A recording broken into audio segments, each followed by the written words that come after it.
you. Okay, I had a plan, but after I've been listening to different presentations here, I'm changing it a little bit.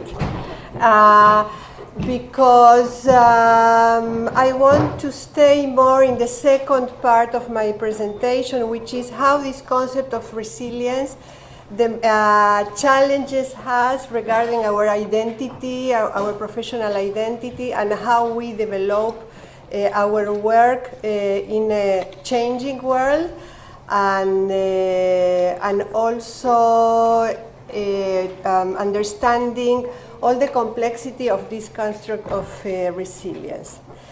So I hope you have seen this nice drawing, this comic, and you know that this is a sentence of one aphorism by Nietzsche that he said, "That which doesn't kill us makes us stronger."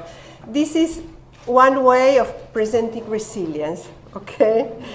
So at least one of the definitions of resilience, because we will see that there are many, and since we don't have time, so I will be very briefly about this.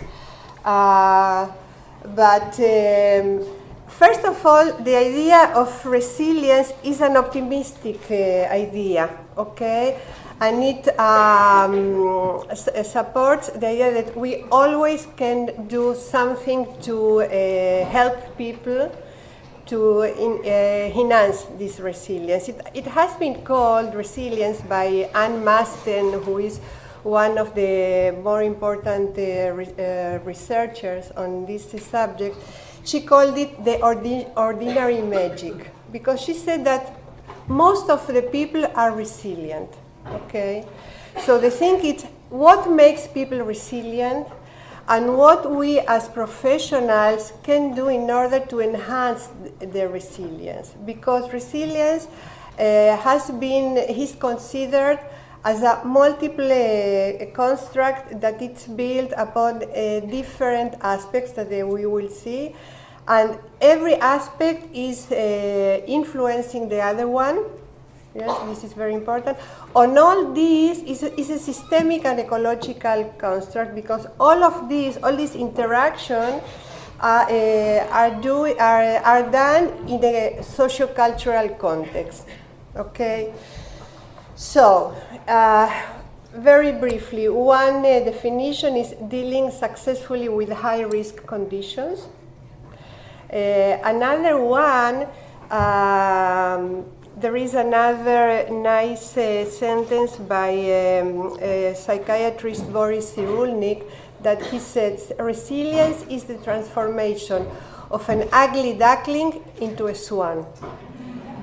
Which means that children that were born in very at-risk situations, or that they had to endure very difficult situations as he himself.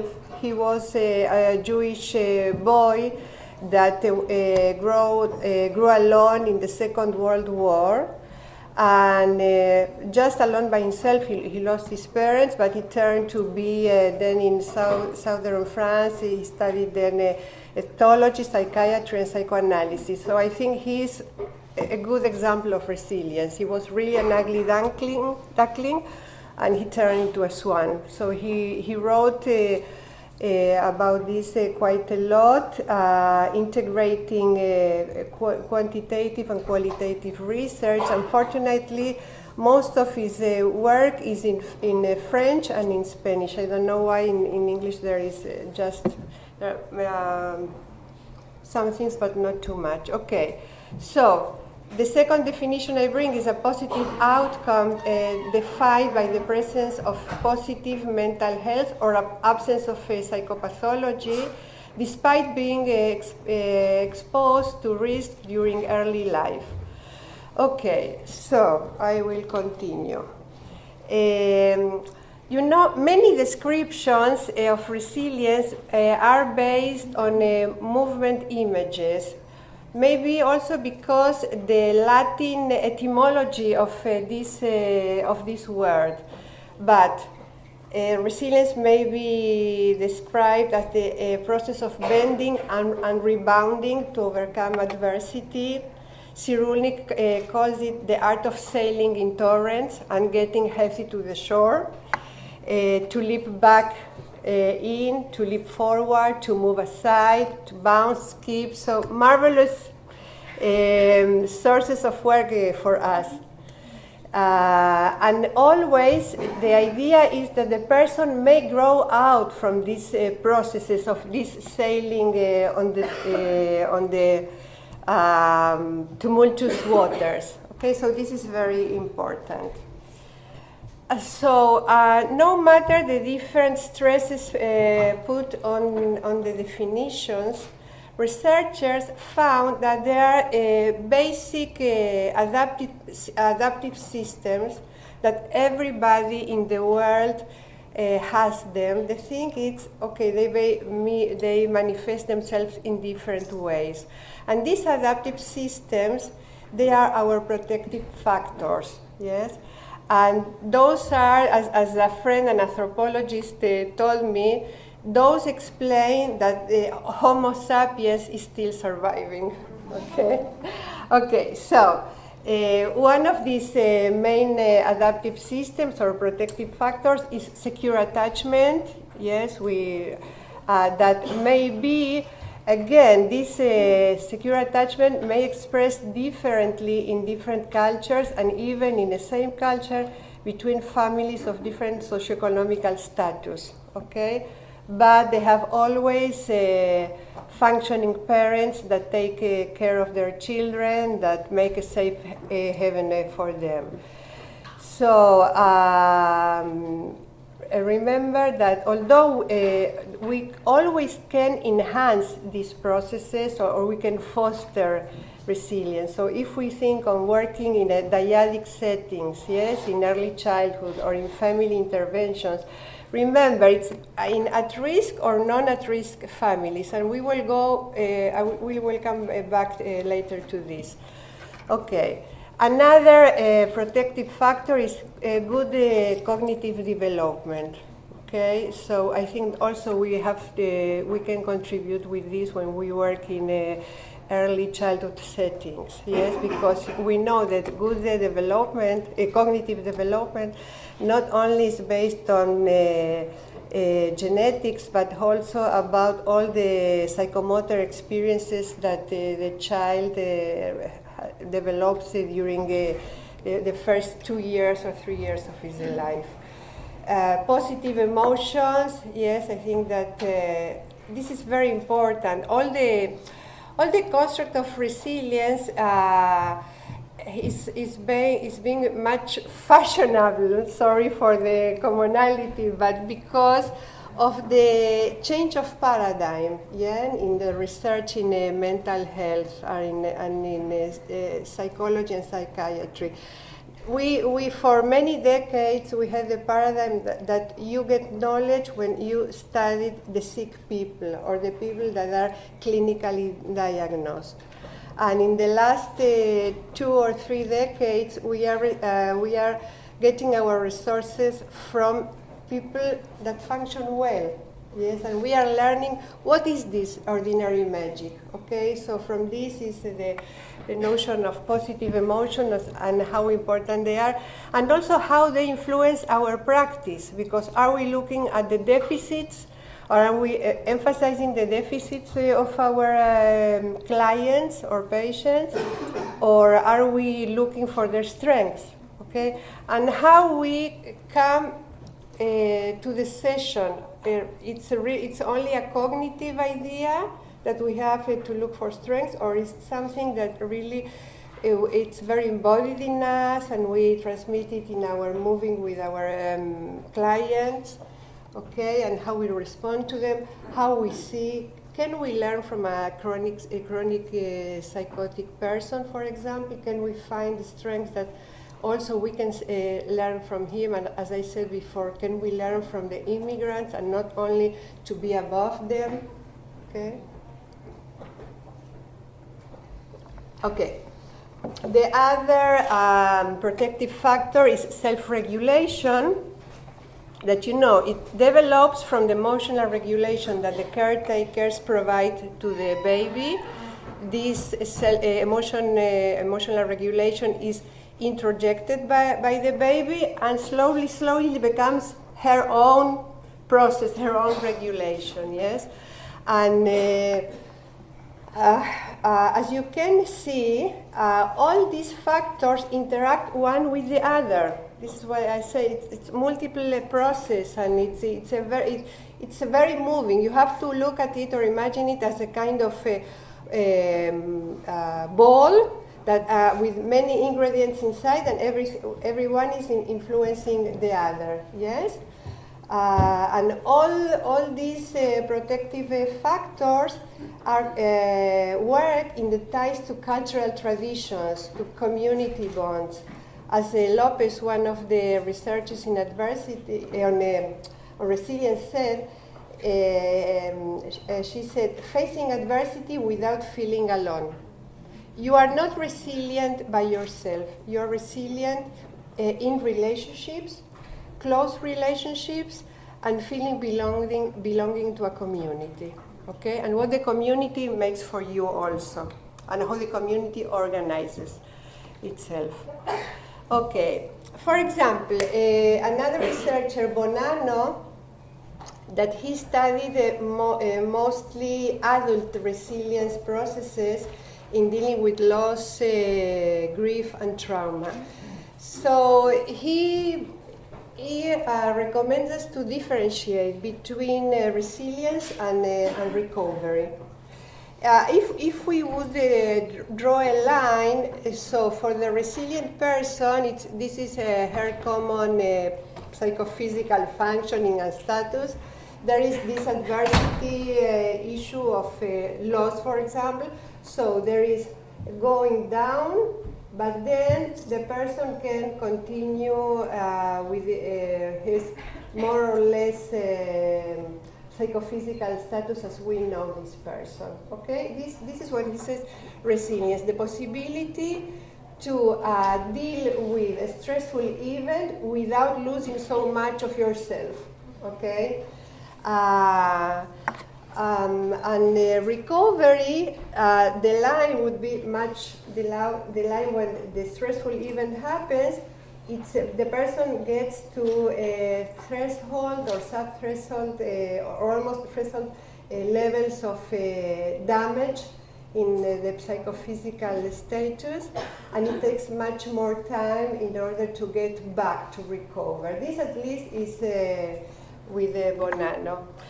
Another thing that I think it's very interesting, I learned from him, that he opens up our minds regarding what are the resilient pathways.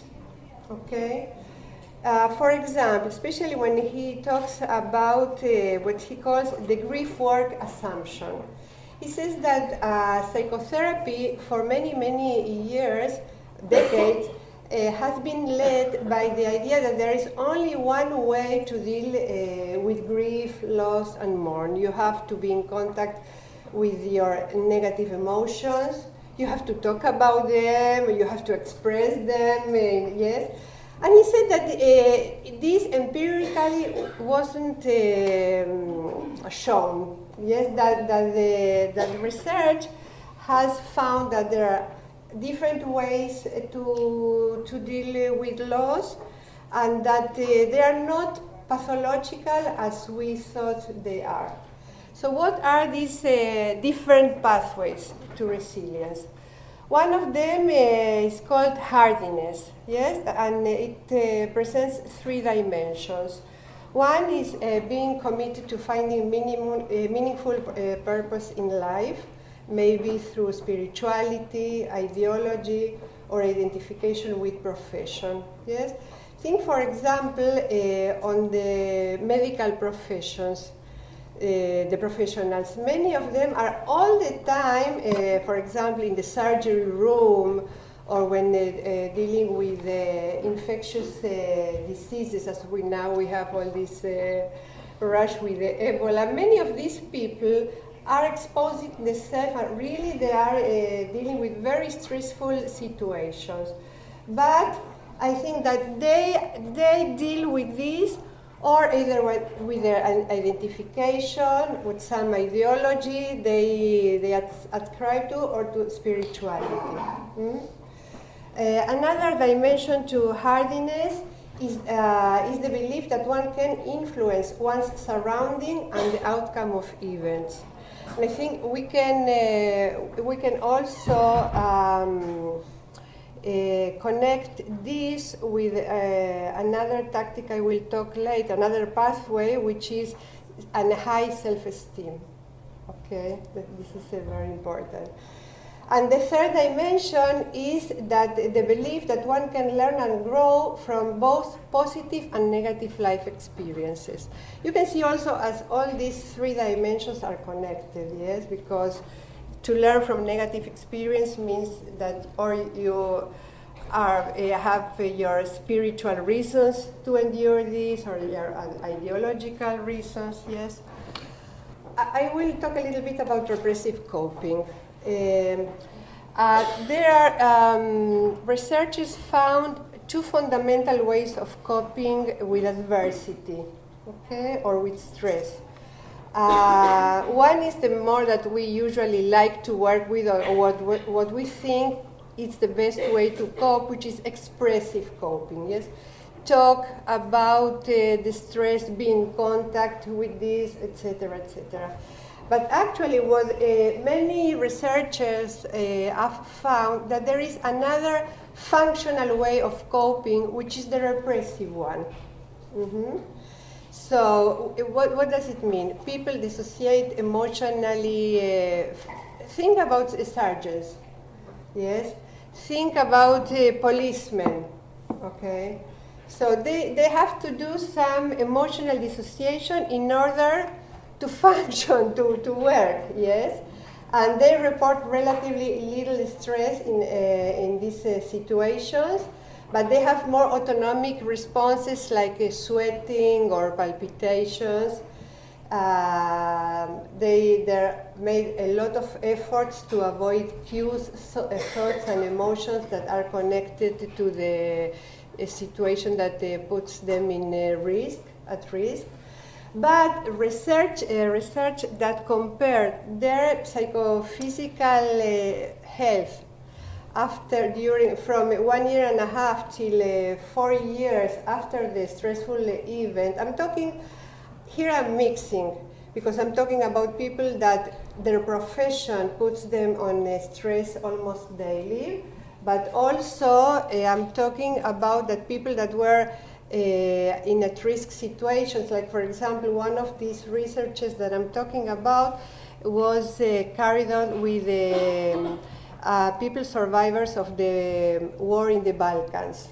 Okay, so what they found, and we did this when the research they did with the Bosnians, that the repressive copers did so well as the expressive copers when they were checked 4 and 5 years after. So this is very interesting, and there are much more examples of different researchers that show that repressive coping can be functional. So I think the challenge for us is to discover when it's a functional way of coping, when it's really when this defensiveness of the repressive coper is making him a service, or when not. And probably the answer would be that it depends on the period of time, and probably also on how much damage to his functioning or functioning we will see in different times. So I think that it's a challenge for us as a therapist, how we interpret this kind of coping. Okay, so cautions. So we have to remember that there are different theoretical and operational definitions for resilience. Many times they are subjected to the culture where they are run. And many times also they are connected with the issue that is being researched. So there are different definitions to resilience. Okay. For example, when today you, Helen, you presented your work and you said it's a recovery, maybe that other researcher would call it differently. Okay. So this is, I think that it's more in I think that the most important thing is that the work works. Yes, the pragmatics of it. How we call it, if we call it enhancing resilience or helping these people to recover. You know, sometimes I think that sometimes there are theoretical issues that are more part of the people that are in the academic tower that from us that we are dealing with the people that are suffering. But I just want to share this with you, because it's important to know when you are reading. Okay, many of the definitions put an emphasis on adaptation. Adaptation to the situations, to the challenging situations. I think that this also is a problematic issue. What does it mean to adapt? Because sometimes maybe the most adaptive situation, for example, in a dictatorship, yes, which or when a situation where the government exerts state terrorism, as Maria Elena told before. So what is more adaptive? To stay, to go, to act, you know, to organize yourself. So this is a very complicated issue, this of adaptation. And what is also very interesting that with all the research in neuroscience, also the concept of adaptation might change, because if we know that there is brain plasticity, and we know, for example, that one of the protective systems is good cognitive skills, so maybe we can do something for this, okay? Okay, and what is important, that even if you were born in the most excellent family, sometimes social systems collapse, and nobody, as from one side, everybody can be resilient, but there are situations that are very difficult, to surmount. So I will go for this. I think this concept that I think it's very important, and it connects some of the things that I've been listening today. So resilience demands us to think in terms of prevention. So at least in one of the trends or the perspectives on resilience. So this taxonomy of primary, secondary, and tertiary prevention comes from medicine. I learned it from Dr. Gerald Kaplan, who was a Canadian psychiatrist who did a lot of psychiatric consultation in the community. Okay, so what is primary prevention? And think about this on psychiatry, on medical doctors, because I want us to think about if these concepts or this taxonomy challenges our professional identity. Okay, that this is an issue that began to be in the air in this conference. So primary prevention is improving the psychological strengths and abilities in the non-clinical population. So this would be fostering resilience and thinking, yes, in all the population, that, as we said before, we all have this ordinary mystery or magic, but we all can go down. Yes? So how we make ourselves more able to be resilient. Secondary level of prevention is that after there was an identification, an assessment of some risk, so there are, we have to create programs or interventions that reduce the likelihood that this will inflict permanent damage or trauma. So this is the preclinical resilience. One example can be, for example, I worked in a clinic for children. Many times I received for treatment children that were adopted at the age of 8 or 9 years old, or even I remember one boy 11 years old. He apparently was doing okay, but the health system wanted to foster his resilience. Yes, so it was a child in this, and the work it was on the secondary level of prevention. Tertiary prevention is what we do. Yes, it's the therapy we do with the people that are already detected, that have are identified as in the clinical level, and we do two things. We try to help them to improve, and also we try that they don't get worse. Yes, so this is why it is called prevention. Okay. So, and I think that this is the most important issue. I want us, if you agree with me, to talk more about when we have this time of questions and answers and thinking together. Do we see us working in the primary or in the secondary level of prevention?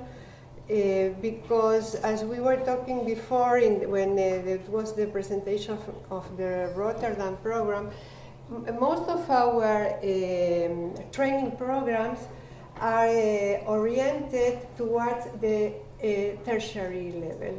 Okay, and I know that when I meet, for example, I supervise people in Spain, where there is a very difficult economical situation, there is not so much work. So I say, think wider. Don't think, because, and it happens in many countries, as also Helen said before this morning, the government is all the time shrinking the efforts and the financing, the giving support to the therapeutic work, but there might be other possibilities. But do they threat our personal identity? Because this is one of the things that I found when talking with young professionals. From one side, they haven't been educated with this wide scope, and on the other side, so it comes. Is this doing dance movement therapy? I think that we have to think about it. When a medical doctor prepares, or a team of medical doctors prepare a program against alcohol or against smoking, which is in the primary prevention level, they don't feel they are define their professional identity. Yes. So I think that we have to think a little bit about this. I don't have the right answer. I think this is a fantastic forum to talk about this, and it's been going on. So I think that creative processes and related issues also are very important when we are talking about fostering resilience. There is much to do research on it, but also they can help us also to think a little bit about these primary and secondary prevention levels and our participation in these levels. So, as I have just short time, 1 minute, okay. So, I found researches about the connection between creativity, which is, creativity as defined as a flexible thinking, original thinking, original problem-solving issues, and also being involved in an artistic process. I found two very interesting investigations carried on, one with survivors of the Hurricane Katrina, and the other one with the survivors of the earthquake in Chile in 2010. Okay, so with the survivors of Katrina, So she made, the researcher Metzel, she made a mixed qualitative and quantitative methodology. So on the qualitative methodology, all the people, the Black American people and the European American people, they found that their being flexible and being original and creative helped them very much in dealing with this tremendous disaster they went through. In the statistical measures, creativity was only meaningful for the Afro-American people. So what she thinks is that maybe the variables, how you understand me, yes? Of socioeconomical status are masking the impact of the creative aspect. Okay, so this is very interesting, and this I think that why it's so important when somebody does research to use mixed methodology, because usually the effect of our work is more clear or more optimistic in the qualitative level than on the quantitative, and I think it's also interesting. So,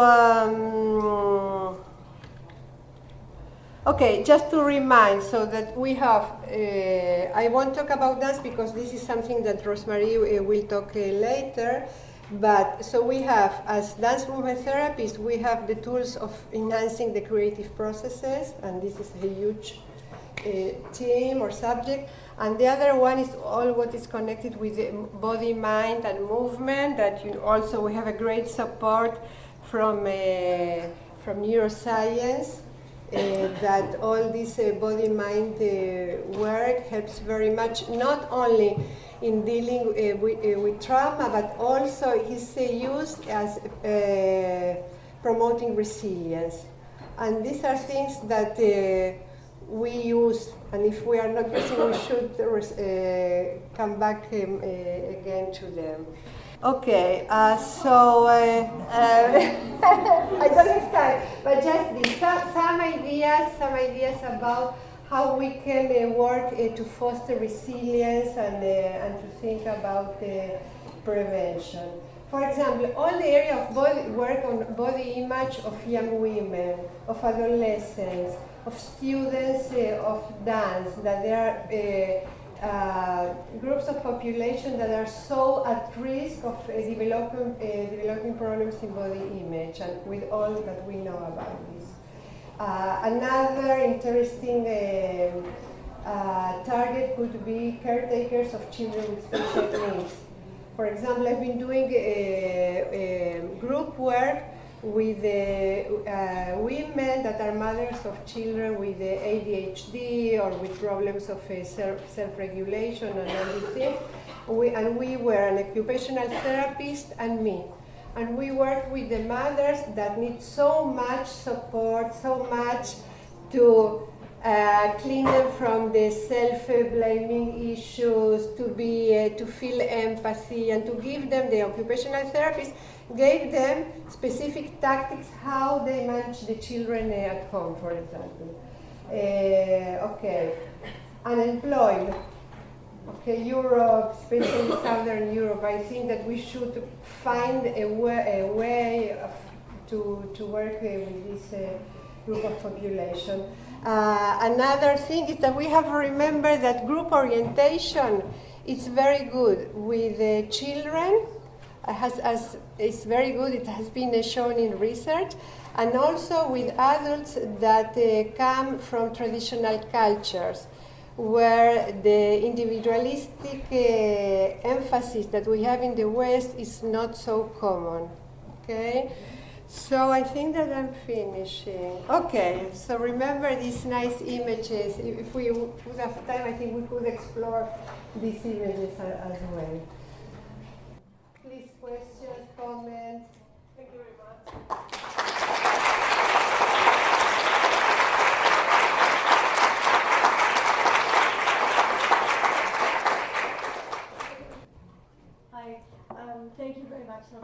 very complete. I think this question of resilience and recovery, we could look at it in the three levels the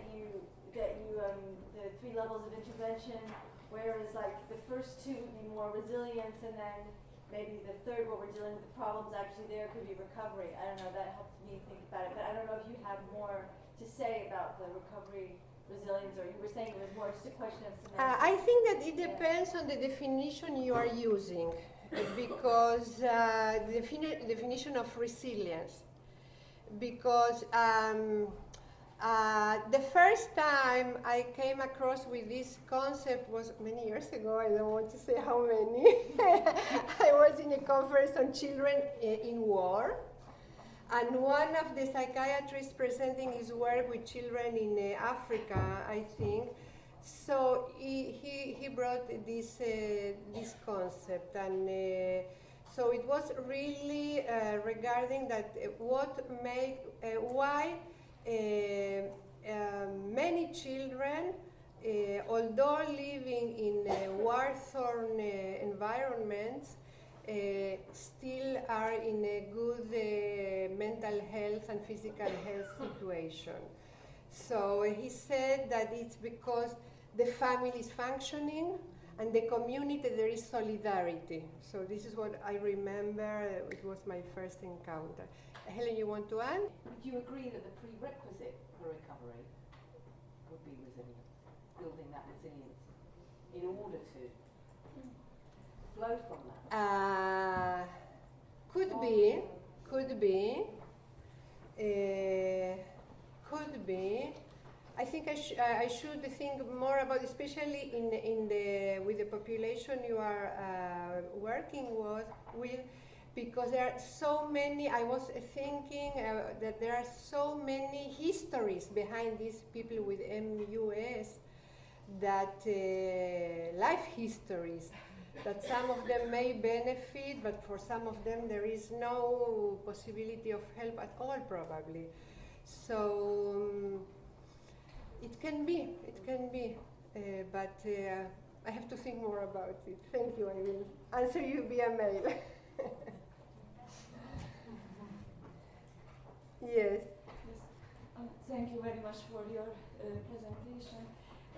I was very glad when you spoke about the various concepts of resilience, because I think that sometimes the word resilience is used for social adaptation, and when a society is, when there are serious problems with a society, or when a society is psychopathological, then resilience or adaptation can be pathological as well. And it is dangerous to say that these are psychological problems when there are social problems or cultural problems.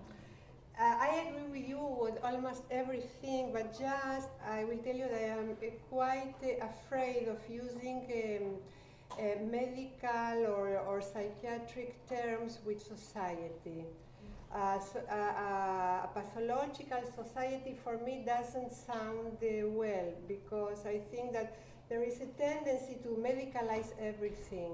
So I think that a little bit we have to be careful with this. But yes, I think that first of all, the issue of adaptation, yes, it has ethical meanings also, ethical implications, yes. I thought this was a wonderful analysis of all the different ways to use resilience, and I particularly like your differentiation between resilience and recovery, and I was wondering if you could speak more about that. You want me to talk more about this? Yeah. Again, this is because, especially I learned this from Bonanno, who is an American, that he didn't, most of the researchers in resilience worked with children, and Masten, Luther, many others, Werner. And Bonanno works with adults, or researchers adults, okay? So, and specifically the works, the papers I read from him are connected to loss and grief. So I think that it also, it depends on, as I said before, it depends where is your beginning point, what is and what is the population you are working. But resilience, if we go back to the etymology of the word, yes, it's going back, and it comes from also, it comes from chemistry. When I heard this concept the first time, this psychiatrist from Duke University explained that the best in chemistry is said that the foam, yes, for example, a rubber, a ball from foam or rubber, yes, the rubber is a very resilient material because it gets knocked and it comes back. But what Bonanno brings to this in order to differentiate it from recovery, because you could say, okay, this also, the coming back could be resilience. What Bonanno says is that the resilient person, he doesn't change so much his status while dealing with the problem. Okay, he can deal with the problem. So it's a matter of time on how you are in front of the challenge you are facing, because there are people that recoil and bound, but it takes them a lot of time, and maybe that they recover after the actual adversity or stressful situation happens. Okay. And what Bonanno says is that the resilient person can deal maybe with less energy, maybe with some capacities that are a little bit lower, but this person can deal, yes? So this is the difference, that for him the resilient is the person that can stand in front of the storm and continue his life. Because I have this interesting experience with my adult patients who have had trauma as babies and young children, that this transgenerational transmission of trauma seems to, they appeared resilient through their childhood into their teens as adults when they have their own children. Very often there's a parallel, and some of the trauma comes up more in their nonverbal and in their childcare practices when their babies are similar ages to the time of their own trauma. It's a very fascinating thing that keeps happening in my adult population in my treatment. So they appear resilient until there's this parallel experience where, so I feel like the recovery perhaps hasn't been embodied, although the resilience has enabled them to reach. Because resilience is not a static status. So I think this is the issue that, and also those are questions that are in the schedule of some researchers, as I've read. What is clear is that one person can be resilient in one event, but not in the other one, in one context and not in the other one. And so this is also what happens, yes? And sometimes some stressful situation gets you from one point where you are weak. I really would like a little bit to hear what you think about our us as developing our tasks more in the primary prevention level, in the not so common therapeutic level, or on the secondary level of prevention. For me it's a... When you talk about that primary prevention, it brings me back to 17, 18 years ago, and Maria Garcia is here in the audience, when we decided as dance therapists to form an association of creative movement. And creative movement was not going to deal on a clinical level. Uh-huh. It was going to deal on a creative process level, pull the creative process level along for the health of the, or the well-being of the person. And if we felt that they needed the therapy, they would go somewhere else. Mm-hmm. Okay. Mm-hmm. We've been doing this now for about 18 years, and we find that it answers some of the requests for people. Actually, they come in and they don't know whether they want therapy or they want to dance and understand the creative process. So we'll go through always that situation. But then they understand little by little is going on, that something is changing within them without having to say you are doing therapy or you're being in a clinical environment. So I want to just offer my own life experience. Yes. For example, I've been doing research with immigrants and or immigrants or with professionals, teachers, social workers working with immigrant children. And I came to this with my life experience as an immigrant and with my professional knowledge, yes, about therapy, because you know, when I began to work with immigrants, it was in the early 90s, everything that you could find in the literature was really medicalizing the immigrants, okay? And putting that all the problems are in the weaknesses, on the things that immigrants don't have, okay?